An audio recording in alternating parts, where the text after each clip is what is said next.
¿Cuál es la explicación? Bueno, solamente debo decir que hay otra de las cosas que habían planteado como una respuesta, que es el voto oculto.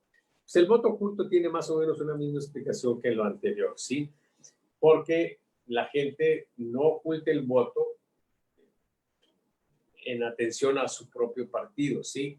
Tendría que suceder, por ejemplo, que un partido le indicara a su gente que lo oculte y que tuviera ese poder, pues, para que se diera ese fenómeno. Y es muy difícil, ¿sí? Hay gente que no quiere decir su voto, pero también no quiere decir su voto cuál va a ser su voto por múltiples razones, ¿sí? Y no se da marcado para un partido o para el otro, entonces se generan también los balances y es más o menos la misma situación. Entonces, veamos esto. ¿Explicación cuál es? Nosotros planteamos, ¿sí?, que el fenómeno de la falla de las encuestas es un fenómeno que justamente coincide con otro que es muy interesante, y es el advenimiento de la telefonía celular y la red de Internet. ¿Sí? Esto ha generado que nosotros estemos comunicados de manera más intensa y que tengamos la posibilidad de modificar nuestra opinión como consecuencia de ello. Nosotros tuvimos durante muchos años una condición en la cual los ciudadanos éramos receptores. A nosotros nos llegaba información de los medios masivos de comunicación. Y era todo lo que podíamos hacer. Ahora nosotros somos transmisores también. Cada persona, lo que estoy haciendo en este momento, justo así, cada persona puede transmitir, puede difundir lo que piensa, y entonces estamos muy intercomunicados todos. Y Niklas Luhmann, sí, uno de los grandes pensadores del siglo pasado, recientemente murió, bueno, en los finales del siglo pasado, se adelantaba a esta idea, ¿sí? Y él decía que los fenómenos estos de una mayor interacción son los que determinan el grado de complejidad de un sistema. Entonces, entre más comunicados estemos, más complejo se hace y más se da la posibilidad de cambios bruscos, de movimientos importantes en tiempos muy cortos. Esto es, pues, lo que tenemos hoy en día. A mí me maravilla, pues, que Luhmann no haya vivido este fenómeno. O sea, él lo derivó, pues, en sus planteamientos teóricos, pero justamente describió el fenómeno que tenemos. ¿Por qué se hizo más complejo? ¿Por qué se hizo más dinámica la opinión pública? Precisamente por el advenimiento de esta situación que nos permite una mayor comunicación entre nosotros. Entonces, esa mayor comunicación hace que la población que nosotros estudiamos, aunque son las mismas personas en el contexto demográfico, nosotros, al estar estudiando la opinión pública, la población que estudiamos es la población de sus opiniones. Las respuestas sí o no, o apruebo o desapruebo, esa es la población que nosotros estamos estudiando. Y esa población sí se está modificando. Que sean las mismas personas, como población demográfica, como población estadística, sí se están moviendo. Y entonces tenemos el fenómeno de la variación, ya no de lo que obtenemos de muestra a muestra, sino de la variación de la misma población que estamos estudiando. Y entonces se rompe una condición fundamental que era necesaria para que las encuestas tuvieran sentido, que es que la población fuera única. Entonces, pues, insistimos en que tenemos un fenómeno global, el de la falla de las encuestas. Hay una gran cantidad de ejemplos. No quisimos tratar de ser exhaustivos, pero sí recordamos, porque fueron interesantes, los fallos, las fallas masivas de las encuestas en la elección presidencial de España en el 2004, que fue cuando aquellas trágicas bombas en la estación de Atocha en Madrid. Y bueno, pues el impacto que tuvo esto en la elección, que hicieron que fallaran. Eso fue el miércoles previo a la elección. Las encuestas decían, pues, que iba a ganar un candidato y resultó ganador el otro, ¿sí? Las elecciones primarias demócratas en Estados Unidos en el 2008 también fue una falla interesante.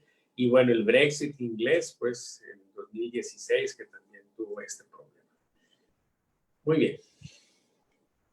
Estoy viendo aquí que hay algunas personas que amablemente nos están siguiendo. Si tienen alguna pregunta, ya saben, háganla y la atendemos con mucho gusto.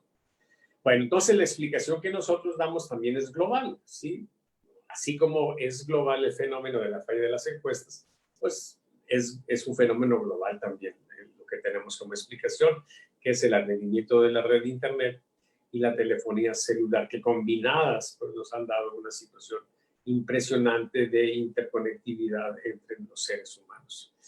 Y entonces, bueno, pues el problema de que, ya expliqué hace un momento, que se nos modifica la población que estamos estudiando.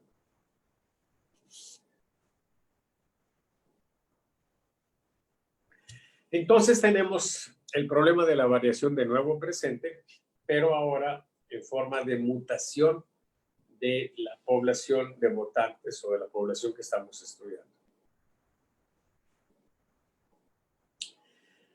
La consecuencia, pues, es que la condición de aplicabilidad, y aquí es importante que nos detengamos un poquito, muchas veces tenemos la idea de que las cosas funcionan de manera universal, siempre, y no hay pocos campos de especialidad donde un poco se mueven bajo esas ideas.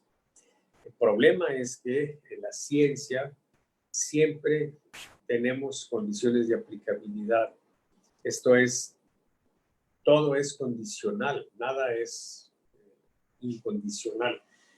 Nosotros, sin embargo, normalmente pasamos desapercibido este asunto, pero hay campos de especialidad que son del conocimiento cotidiano, ¿sí? De todos, como el campo de la medicina, donde claramente se nota el tema de la condición de aplicabilidad. Cuando vamos al médico y pues, nos atiende de alguna dolencia, algún problema, antes de recetarnos, nos pregunta si somos diabéticos, si somos hipertensos, etcétera, ¿sí? O alguna otra cosa. ¿Esto por qué lo hace?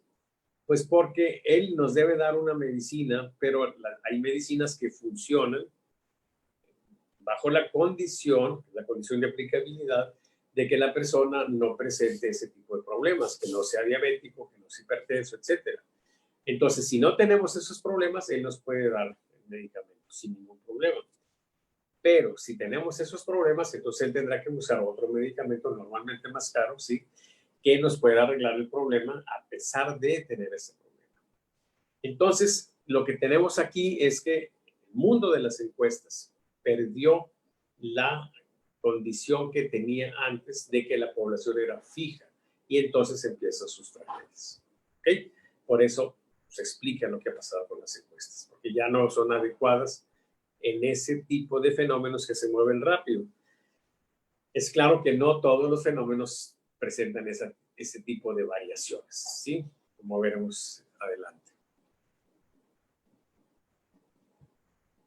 Pero por lo pronto, lo que tenemos es que tenemos que buscar otro esquema, otro procedimiento estadístico, otra técnica estadística, así como en el caso de la medicina tenemos que buscar otro medicamento para que nos resuelva el problema. ¿Sí? Uno que nos resuelva el problema a pesar de que la población se va moviendo. ¿Sí?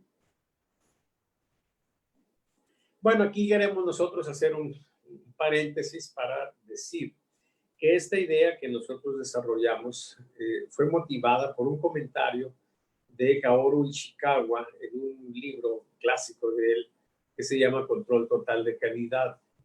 Kaoru Ishikawa fue alumno de Deming, que es reconocido como el padre de la calidad, aunque fue Walter H. Shukart el que inició esto con sus diagramas de control. Y bueno, Deming estuvo en Japón, ¿sí? Y ahí se conectó con la JUSE, que es una asociación muy interesante de científicos e ingenieros japoneses. Y Kaoru Ishikawa y otros tomaron cursos con Deming y desarrollaron pues, el portento de calidad que ya conocemos en Japón. Pero particularmente Kaoru Ishikawa pues, tuvo una serie pues, de aportaciones, entre otras este libro, ¿sí? Y él plantea en ese libro que la las cosas que están aplicándose, que se estaban aplicando en la línea de producción para controlar la calidad, deberían de extenderse a lo largo y ancho de la empresa, ¿sí? Esto es en los procesos de mercadotecnia, en ventas, en el movimiento bursátil, ¿sí? Cómo se van moviendo las acciones, en fin, en todo lo que es la empresa de Ichikawa. Debemos de aprovecharlas en todo. Por eso él hablaba de control total de calidad, total en el sentido de que estas técnicas se aplicaran en toda la empresa. Lamentablemente, bueno, hubo quienes entendieron esto como una cuestión más o menos de filosofía de calidad y por ahí se perdió un poquito la idea. Pero él planteaba eso y decía, y esto es a lo que me quiero referir, decía, y de ser posible, aplicar estas técnicas en el contexto social, ¿sí? Eso fue justamente lo que nosotros hicimos. Sacamos esas técnicas y a lo largo de estos años, pues las hemos aplicado en el mundo de la administración pública, en el mundo de la competencia electoral, pero también para dar seguimiento a fenómenos tales como los homicidios dolosos y otras cosas que son importantes y que vale la pena tener controladas. Por ejemplo, yo lamento mucho que los índices de contaminación solamente tengan una referencia para decir ya de aquí para acá es malo y ya antes es bueno. Deberíamos de tener este tipo de diagramas instalados para poder no estar simplemente diciendo ahora ya estoy mal, ¿sí? Y ahora estoy bien, sino decir ahora estoy mejorando o ahora estoy empeorando y darle a esto un sentido más preventivo que correctivo, ¿sí? Lamentablemente hay muchas áreas en el ámbito social que todavía no se favorecen, que todavía no aprovechan estas técnicas. Y estas técnicas son lo que conocemos como el control estadístico de calidad, ¿sí?